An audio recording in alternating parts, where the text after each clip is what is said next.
my guts and blabbering away to him. He hugged me back and we both cried and apologized. Two grown men crying like babies. After the initial waterworks we sat down and he told me how his wife had divorced him and how she spread all these lies about him and stuff on her Facebook. How he had gotten fired from his job because of those lies and all of this other stuff that all came from that messed up attempt at an intervention. I just sat there feeling like complete trash knowing that I caused all of this. Just as I was about to apologize he cut me off and said, "Wait. There is something I need to tell you, man. Remember when I was younger and my parents got that divorce and I told you that mom got really crazy afterwards?" "Yeah, I remember. The divorce was bad and ugly. His dad cheated on his mom with some super young chick at a fast food place. He told me that after the divorce she started drinking a lot. Sometimes she wouldn't even be able to take him to school or go to work the next day because she'd be so sick. The drinking got worse and one day when he was 15 and sleeping in his bed, his mom came home super late and came into his room completely hammered and essayed him and then had the audacity to snuggle up in bed with him and pass out.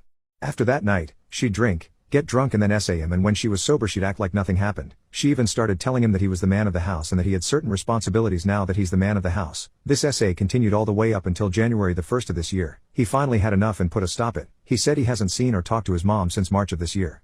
I just started crying, man, like seriously crying. Here I was thinking I was his best friend and I didn't even know what was going on all these years. I kinda expected something, but I wasn't 100% sure and I didn't have any type of proof at all. He even said how he thought about offing himself up until he met his wife and she took him out of that house, but his mother would still call him over or plan getaways just to get him away from her.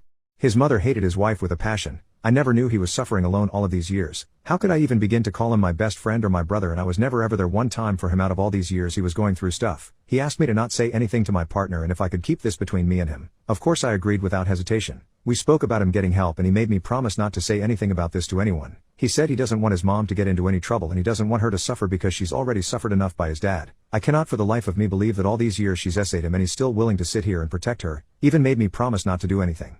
Honestly? I want to burn her house down with her in it, and I'm sorry if that sounds cruel, but that's what she deserves. I am so incredibly angry and sad and everything in between. I know I said I wouldn't do anything, but I cannot sit around and let her get away with this all these years and she's just going to live her life carelessly while he now has to spend the rest of his life seeking help and getting his life in order. Screw that. Oh man, I don't know what to do, what I should do. I love him, he's my brother, so I will be there for him and help him get the help he needs, but damn it. Gare.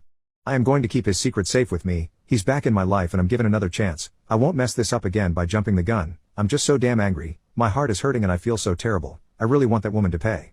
But at the risk of losing my friendship?